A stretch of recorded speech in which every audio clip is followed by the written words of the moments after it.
হাত সুন্দরী বিভোর হয়ে নিমাইকে ডাকতে লাগলেন। ওই ডাক গিয়ে পৌঁছলো নিমাইয়ের কর্ণে। সহচর গানিকে ডেকে বললেন, আর খেলা নয়, মা ডাকছে, এবার আমাদের ঘরে ফিরতে হবে। সবাই মিলে ঘরে ফিরতে লাগলেন। ওরে দিবায়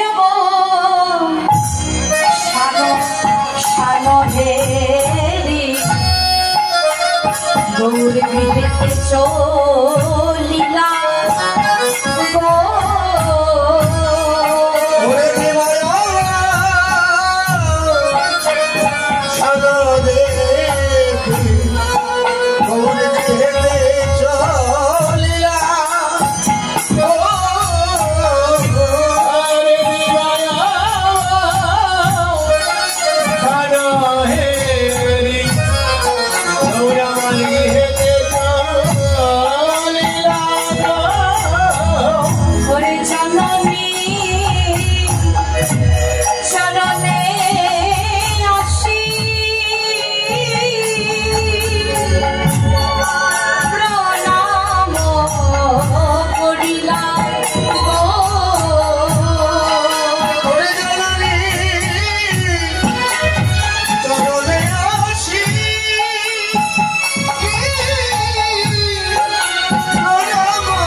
মহাপ্রভু গৌর হরি সচি মাকে প্রণাম করলেন। আর গৌরের সর্বাঙ্গ লক্ষ্য করে এবার সচি মা শুক্লাম্বরকে ডেকে ডেকে বলছে, রে শুক্লাম্বর, আমার কাছে আসছে না, গৌরঙ্গে অমন করে কে রে ধুলা মাখিয়ে দিল? শুক্লাম্বর বলছে, মা তুমি কেবল তোমার গৌরের অঙ্গই দেখলে মা, একবার আমাদের দিকেও ভালো করে তাকিয়ে দেখো। ধুলা আমরা মেখেছি,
পরে